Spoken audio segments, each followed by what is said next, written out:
Olá, mais uma do Cata e Tal para você.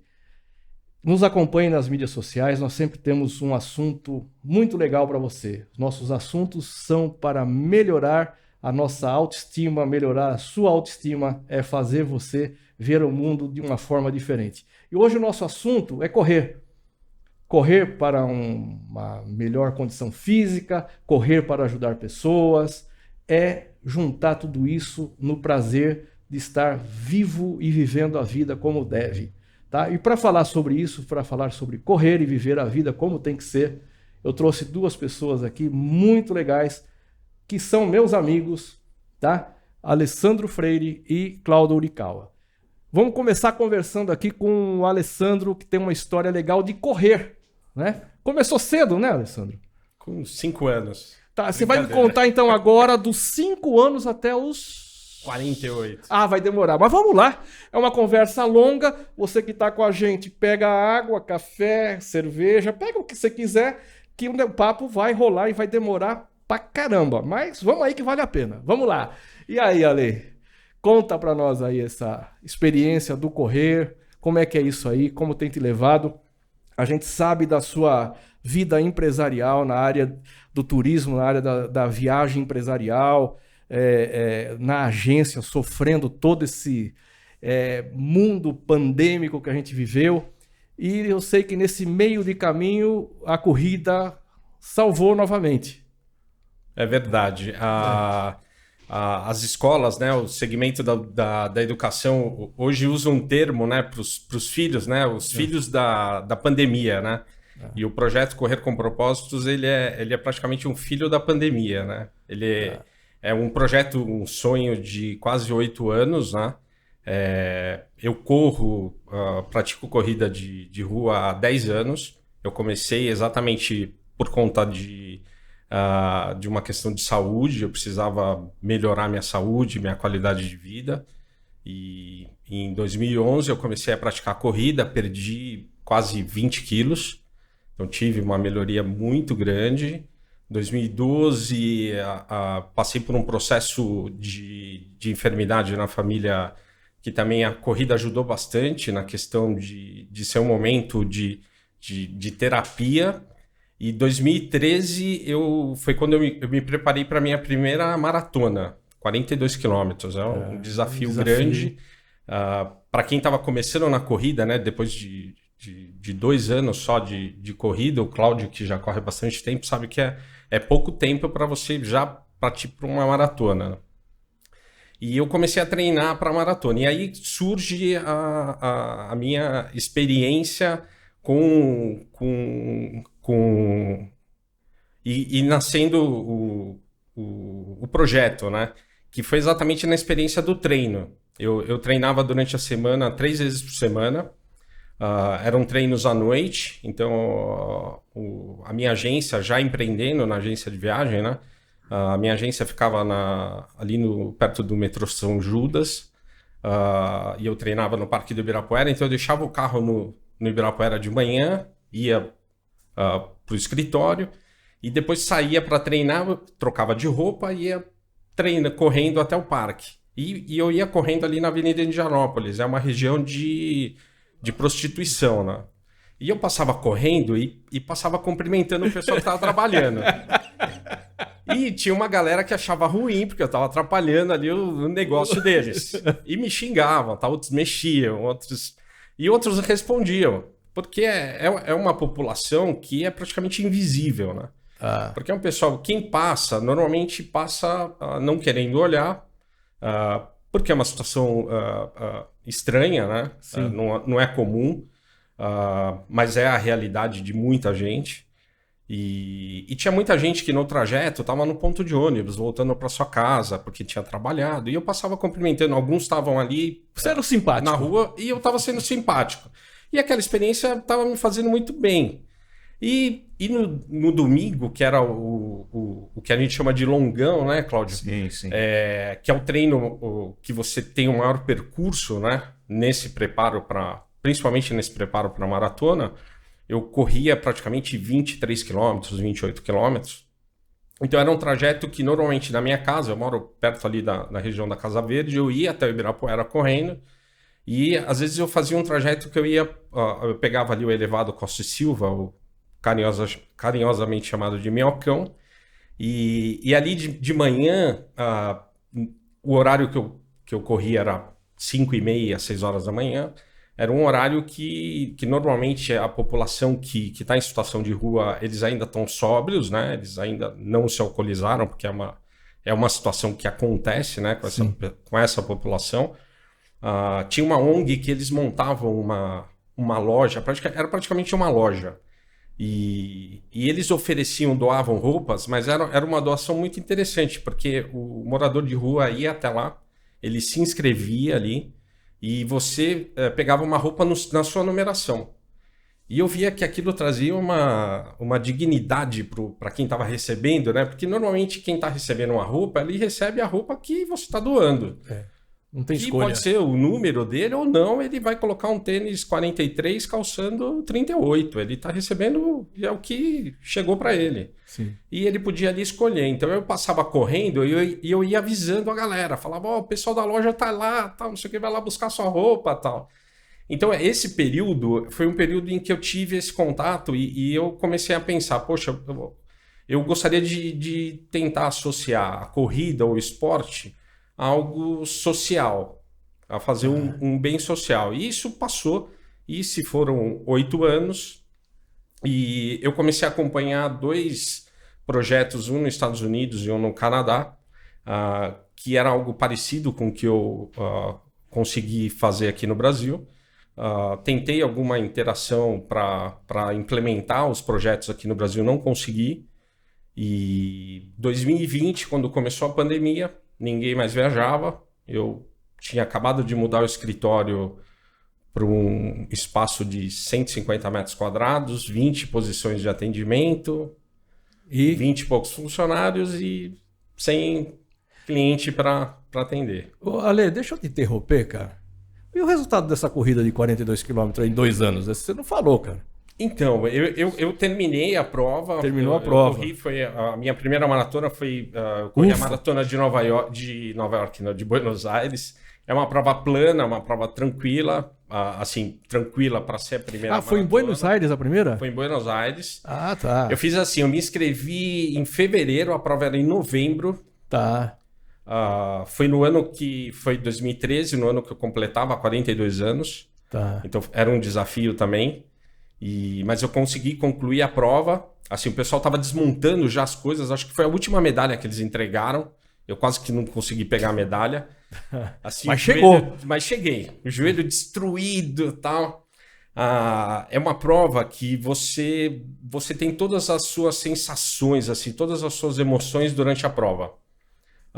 Você começa achando que, enfim, que você vai conseguir concluir. No 5º, 7º quilômetro você pensa em desistir. No 14º você está vibrando de alegria. No 17º você está chorando. Aí você lembra da sua família. Aí no 30º seu joelho já foi embora. E aí você não consegue mais desistir, porque aí falta pouco tempo, faltam poucos quilômetros.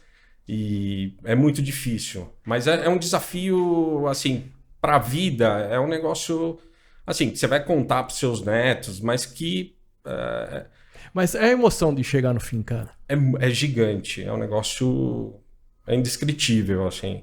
O Cláudio, que já correu algumas, ele sabe que Também fez longas distâncias já, Cláudio? Sim. Longas distâncias ou outros desafios também, nesse ano com a corrida virtual, né? Tá. E eu cheguei a fazer várias etapas. E a sensação do objetivo já, né, a meta conquistada, é muito gostosa, muito gratificante. Tá, e vocês têm uma coisa em comum, né? Que a gente estava batendo um papo antes de começar a nossa conversa aqui, né? Foram levados para a corrida por problemas de saúde, efetivamente, né? Isso, não foi uma coisa assim que, eu vou correr porque eu quero correr. Não, foi motivado, por mais que corresse, praticasse esporte, né? Num certo instante, falou, porra, cara, ou eu vou, eu vou. Foi isso. Sim. É isso? Isso, correto. E é igual, né? A história, né? Aí ela se encontra, né? Muito parecida, né? Quantas você já fez de longa distância? Que você... Olha, esse ano eu já Por participei. esse ano? Pô, cara. O Alê começou em 2011. Eu comecei em 2008, né, as corridas. Mas assim, de percurso eu já fiz várias, né? Mas o que eu coloquei como objetivo e meta, como o Alê também colocou para a maratona, este ano, com a crise da pandemia, né, as chamadas corridas virtuais, eu cheguei a fazer desafios de 100 quilômetros, fiz de 200 e o último mês eu fiz de 300K. Né? Mas só que são assim, o 300K começa dia 1º de setembro e você tinha até o dia 30 de setembro para terminar. Né? Mas só que você poderia fazer durante os dias, né? Você fazia a sua programação. Mas o fato muito bem colocado como a lei é a questão da satisfação, né, Ale? De você ter participado de uma corrida como a corrida maratona, né? É muito gostosa, muito gostosa. Eu, particularmente, desses desafios que eu participei, muitos que não conhecem acham assim, poxa, mas você vai gastar dinheiro nisso, né, Lê? Na compra de um kit, vai ganhar uma medalha e tal. Mas nesses eu fui muito motivado porque eram troféus, né? Que eu guardo como se fosse um memorial daquilo que eu conquistei, né? Muito legal e muito gratificante mesmo. Então, aí você já está indo para a questão da corrida virtual, né? Aí eu queria que você explicasse ali como que é a corrida virtual que lança esse desafio de 300K. Já não é um desafio, né? Isso aí é uma insanidade, né?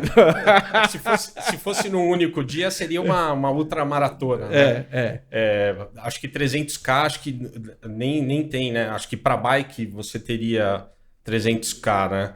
Acho que para corrida mesmo, acho que 100 e poucos quilômetros, né? A corrida virtual, Cláudio, ela nasceu em 2016. Ela nasce na Disney. A Disney ela tem um histórico, uma tradição de corridas muito grande, né? Em janeiro, ela realiza algumas corridas que são muito tradicionais. Isso acontece desde, se não me engano, 2008, 2006. Ela tem uma série de corridas. Ela tem um desafio que é muito interessante, que é o desafio do Pateta, se eu não me engano. Que você corre, você corre num dia, você corre 5 km, no outro você corre 10, no outro você corre uma meia maratona, que são 21 km, e no outro dia você corre 42 km, você corre uma maratona. Então você corre na sequência, e você ganha uma medalha, uma mandala, tal. É um desafio bem interessante. E como nem todo mundo conseguia estar em Orlando em janeiro para realizar essas provas, ela percebeu que as crianças deviam ficar pressionando os pais para participar da prova, porque quem gosta da medalha são as crianças, né? Uma medalha da Disney, o pai corre, mas quem fica com a medalha é a criança, né? E diferenciada, e são né? bem diferenciadas, são as medalhas mais bonitas, são bem... E assim, normalmente são medalhas com uma motivação, ou de uma série de desenhos, de filmes, né? Esse ano foi a do Rei Leão. Então é bem legal. Então são vários desafios, né? E então em 2016 ela lança a corrida virtual e nasce esse conceito de corrida virtual, onde qualquer pessoa poderia participar dessa corrida em qualquer lugar no mundo, poderia realizar e receberia o mesmo kit, a mesma medalha. Ou seja, não necessariamente estando em Orlando. Então daí nasce o conceito da corrida virtual. E que no Brasil começa a ter um forte impacto na chegada da pandemia. Né? Isso. Esses projetos que eu acompanhava desde, sei lá, de 2017, 2016, 2017, já realizavam só corridas virtuais. E que tinham, parte da inscrição, ajudava uma instituição de caridade, ou era uma instituição de câncer, normalmente relacionada a algum tipo de câncer, nos Estados Unidos ou no Canadá. Então, já fazia esse tipo Então, a minha ideia era fazer algo parecido com o que eles faziam aqui no Brasil. Com a chegada da pandemia, a maioria dos organizadores de corridas presenciais, até para manter o seu próprio negócio, eles partiram para as corridas virtuais. Ou seja, você teve uma série de corridas, por exemplo, a Maratona do Rio de Janeiro já estava praticamente vendida.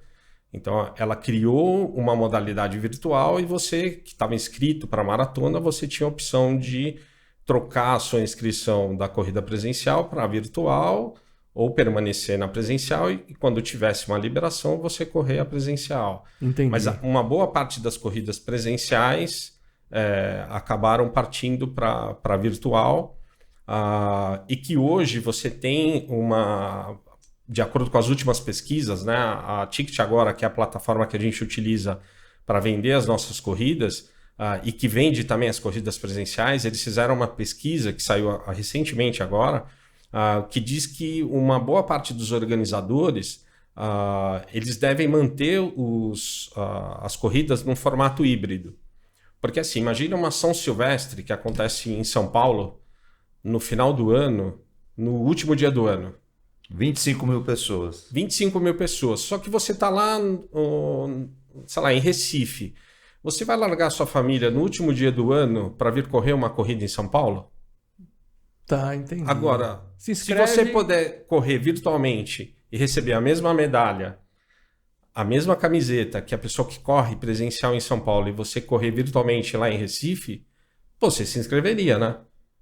Sim. Agora, detalhe isso para mim, cara, que então, eu tenho um site, aí você vai me corrigindo aí. Eu tenho um site, eu entro lá, que eu quero participar de uma corrida virtual e eu tenho lá os desafios, tá? Então, vou ter São Silvestre é um exemplo, ou nós vamos ter agora uma aqui que a gente vai falar dela, que é do dia 4 a dia 12, né? Dia 4 a 18. 4 a 18 de dezembro. Tá? Então, tem lá os desafios. Eu entro, tá? É a mecânica do negócio. Eu entro num site, vou lá, me inscrevo e eu tenho lá os desafios que eu quero desafiar o sistema. Eu tenho corrida de 10, 12, 15, é isso? Dentro do nosso projeto, como que ele funciona, Cláudio? A gente sempre, todas as nossas corridas, esse ano nós já realizamos 16 provas. Tá. Nós já beneficiamos 20 instituições, entre elas a Cruz Vermelha, a Casa Hope, GAPC, Instituto Livres, a própria Benf. No final do ano passado, é a segunda corrida que a gente vai fazer com a Benf, entre outras. Tá, pera só, deixa eu te cortar já, tá? A Benf, Associação Beneficente Filadélfia, nós somos totalmente engajados com essa associação, que a gente sabe da seriedade, participa, está sempre presente. Lá nós não somos convidados para fazer nada, lá nós somos convocados para fazer alguma coisa. E a gente faz isso do maior coração, porque a gente entende o conceito, entende o que se busca fazer naquela instituição. Então a gente está muito engajado com essa associação, é uma associação extremamente séria, que a gente tem o maior orgulho de participar, participando dos projetos, e esse é um projeto da corrida que vai acontecer agora da Benf, já é a segunda, né? Já é a segunda corrida. Agora, Ale, você está falando, cara, todas as corridas têm um fundo... no final vai beneficiar uma instituição. Sim, todas as nossas provas, como o Cláudio falou, né? Todas essas corridas virtuais, elas têm um desafio, né? E elas têm um desafio em metro. Ela tem um desafio em metro e tem um propósito. Ela tem um propósito. As nossas corridas, todas elas abraçam uma causa.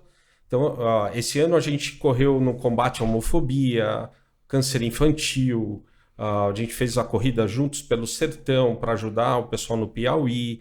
Então, todas as corridas elas têm uma causa, elas apoiam uma causa, elas têm a mobilização de esportistas. Hoje, o nosso projeto, você consegue praticar, e ele já nasce com esse conceito de caminhada, corrida, ciclismo e natação.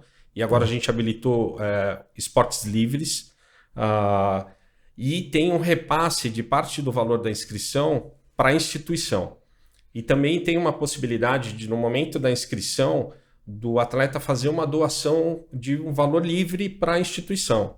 Então, se naquele momento você quiser doar, além do repasse que é feito para a instituição, você quiser doar qualquer valor, você consegue fazer e ele é repassado para a instituição. A dinâmica é assim, você entra na plataforma, eu quero fazer a corrida da Benf, que vai ser do dia 4 ao dia 18. Então, entre o dia 4 e o dia 18, você pode realizar a prova. Então, diferente da corrida presencial, enfim, a grande diferença é essa. Na corrida presencial, normalmente, você tem um dia determinado para acontecer a prova, normalmente é um domingo de manhã, às 7 horas da manhã, porque o DSV precisa fechar lá o trânsito, tal, e para não atrapalhar a dinâmica enfim, da cidade, dos moradores, é bem cedo, tem um horário determinado. Então é um domingo de manhã. Parte do kit você retira antes da prova, então você vai retirar a camiseta da prova e alguns brindes, a saco bag, normalmente você retira um dia ou 2 antes da prova. E você corre, se você quiser, com a camiseta, o número de peito, isso antes da prova. A medalha você só retira se você concluir a prova. Então você tem um ponto de largada e um ponto de chegada. E só retira a última parte do kit, que é a medalha, se você concluir a prova. Na corrida virtual, você não tem um ponto de largada nem um ponto de chegada.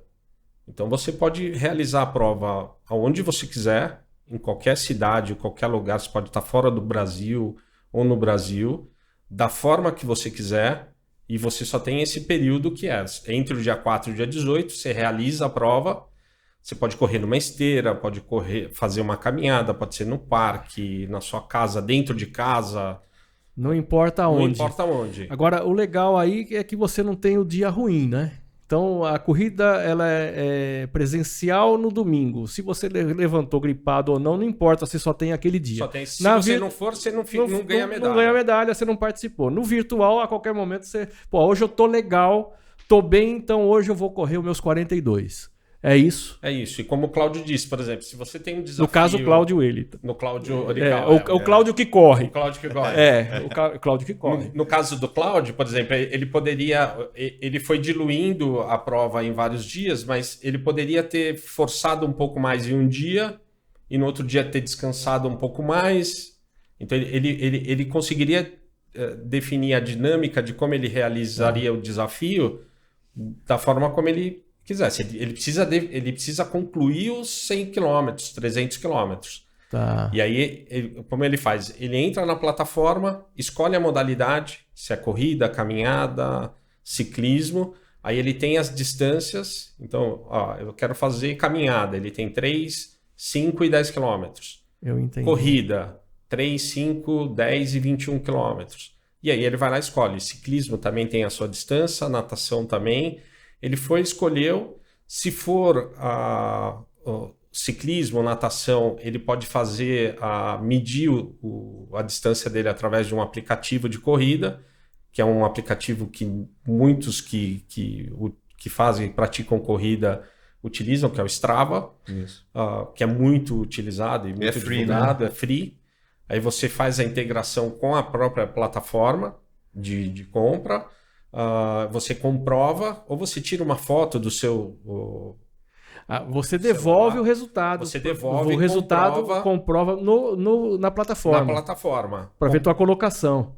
Não necessariamente para ver. A gente não tem um ranking. A gente nem coloca o ranking. Mas algumas até colocam e algumas têm até premiação. Tá. Mas aí você teria... Normalmente esses organizadores utilizam como critério só comprovação com Strava, por exemplo. Tá, então você não poderia comprovar com foto. Porque senão você liga o carro, coloca... Entendi. Entendi. Aí você comprova, é validado o tempo, ou seja, a própria plataforma valida o tempo, e você recebe, em até 30 dias, você recebe o seu kit em casa. Eu entendi. Você recebe a camisa, já recebe a medalha? Camiseta. Na realidade, quando você faz a inscrição, você escolhe qual é o tipo de kit que você quer. Eu entendi. Você tem um kit com medalha, sem camiseta. Então, algumas pessoas optam só pela medalha. Ou um kit completo, que é um kit com camiseta, medalha. E aí você tem os brindes. Normalmente vem algum tipo de brinde, vem... Enfim, uma caixa... Aí é a experiência, né? Você tem uma caixa, chega um kit... Com várias informações dentro. Enfim, além do que compõe, né? Você tem, normalmente a gente envia um bottom que faz alusão à modalidade que você escolheu. O Cláudio já participou de provas nossas. Então, e aí você recebe na sua casa o kit completo. Kit completo. Cláudio, me diz o seguinte, meu xará. Você já participou de algumas, pelo que a gente está vendo aqui. A experiência, cara, como é que é isso aí? Esse desafio, ele é você contra o relógio e contra os metros, né? Como é que é isso aí, cara? E contra você mesmo. E contra você mesmo, porque como é que é? Você falou, olha, eu fiz um desafio de 100, fiz um de 200, agora eu tô fazendo um desafio de 300K. Legal, como é que é isso aí, cara? Como é que administra esses resultados? Como é que é isso? Então... A vivência disso. Que é muito legal, ele tá falando, ó, é assim, tá? Mas eu não corro. Eu quero falar, o cara que corre, efetivamente. Como é que é o uso da ferramenta, como que é o uso disso tudo e a satisfação, que no final é a satisfação disso tudo, né? Tem que fechar com alguma coisa que te satisfaça. Né? Sim, então, o Ale, ele falou um pouquinho sobre a dinâmica, né? Sim. Por detrás dos bastidores, né, Ale? Isso. Sim. Eu já sou, como eu sou corredor amador, então vou contar um pouquinho da minha experiência em relação a isso, né? É assim, uma vez que é lançado esse desafio na corrida virtual, como o Ale bem disse, é você que determina o seu planejamento. Né? Então, por exemplo, os desafios que eu participei de 100, 200 e 300K, o último de 300, dentro desse período do mês de setembro, eu teria que no mínimo correr 10K por dia. Né? Mas dentro desse planejamento também era proposto, caminhada era aceito. Tá? E aí eu fazia a caminhada da minha casa até o meu negócio, né? E de volta dá mais ou menos 5,5 km, e à noite eu saía para correr. Então, no mínimo, era de 10 a 15 km. Né? Então, seria 5 de caminhada, mais 10 ou 15 à noite. Tá? E no final de semana, para chegar a essa marca, eu gosto muito de fazer esses longão que o Ale falou, que no mínimo era de 20 a 30 quilômetros. Né? Então, saía lá do bairro onde eu moro, na cidade Patriarca, na zona leste de São Paulo, e pegava a ciclovia, ia até, por exemplo, até o Parque Serete, ia e voltava, nesse percurso já dá 21. E como a gente vai sentindo como corredor como é que está o nosso corpo, né? A gente vai se desafiando mais. Teve um que eu saí com um propósito de sair de casa e ir até o Parque Serete e voltar, né? Mas como eu me senti que estava bem legal, eu acabei dando a volta no Tatuapé, fui no Anália Franco, aí desci pela Vila Carrão. Isso no final, no frigir dos ovos, deu 31 quilômetros num domingo. Num domingo. Num domingo. E essa questão que o Ale falou, muito bem colocada, a comprovação, né, Ale, do quilômetro que você rodou. Eu, por exemplo, eu participei de um desafio de um outro marketing esportivo que ele só aceitava o Strava. Isso que o Ale falou realmente é uma verdade. Só aceitava o Strava. E eu também uso tanto do Polar, né, que é um marcador cardíaco, né, e também eu uso o Nike Run, né, que é uma outra plataforma que os marketing esportivos também aceitam como comprovação daquilo que você já correu, né? E é muito legal, é desafiador. A cada dia que você corre 5, eu quero fazer 6, eu quero fazer 7, né? E sempre você olhando para lá, né? A questão que eu falei no começo do memorial, a satisfação de você receber a sua medalha, né? E ver, puxa, conquistei mais um objetivo, né? Essa aqui é de verdade, né? Isso. E particularmente há um desafio do Ale, né? Que foi do Sertão, né, Ale? Juntos pelo Sertão. Né? Isso, que é do Instituto Livres, né? Recebi, aí eu vou dar meu feedback, viu, Ale? O kit recebi em casa, né? Muito legal. Ele veio com uma apresentação do projeto, né, Ale? A camisa, a qualidade, o bottom, né? A medalha, muito bem trabalhada, uma qualidade assim formidável. Foi muito legal mesmo. Muito bom. Você está gostando da conversa? Segura um pouco aí, vai lá, renova a água, faz o xixi, aquela coisa, pega a cerveja e a gente volta na sequência aí falando da corrida virtual de 4 a 18 de dezembro, tá? Você tem que participar dessa. Se movimenta, brother. Espera aí que a gente já volta.